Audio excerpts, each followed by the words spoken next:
Hey there, Heidi Cooper here, functional medicine practitioner, licensed esthetician from Skin Side Out. Today I'm super excited to share some information with you about the gut-hormone connection. So oftentimes I have clients that are coming to see me for skin conditions that are hormone related, and the gut is always the first place that we have to start. If the gut isn't healthy, that's a foundation for hormones to be balanced. And I think oftentimes clients find it interesting from the standpoint they may not even be having any perceivable digestive or gut issues. So they may be having regular bowel movements, they may not be having bloating after eating or any of those things, but still there can be a dysbiosis or an imbalance going on in the gut that can really create some problems with hormones. And this is because there's something called the Astrobolome, which is bacteria that actually help break down certain estrogens.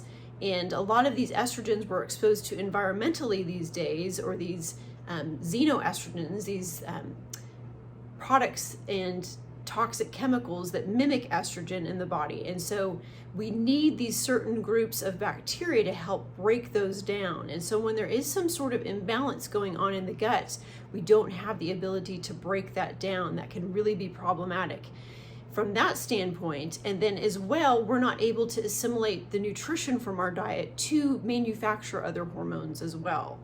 So these are some of the reasons that it's really important to focus on the gut, especially since we see so much estrogen dominance these days. I would say I've seen so much more of that really in the past 12 to 13 years.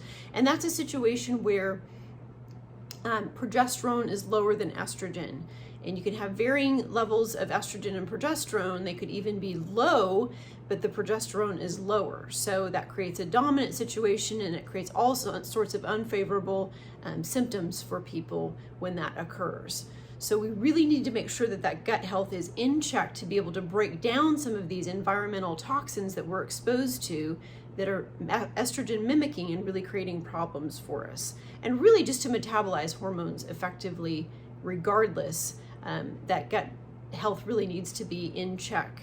So some of the ways to help with that are increasing vegetable intake. If you can eat up to a pound or more of vegetables a day, you're well on your way. And there's a component to the fiber in the vegetables that really can help with that gut microbiome and help to bind to some of these toxins in the gut and move them out of the body efficiently. Another great way to help with that gut health as well is eating fermented foods. And then there are really some great supplements that we like to work with in our office. Mega Spore Biotic from Microbiome Labs, and then CT Spore from Cellcore Biosciences is a great product to help shift the microbiome. And these are different than traditional probiotics. These are spores, and they have a much broader impact on the entire gut microbiome than a traditional probiotic does.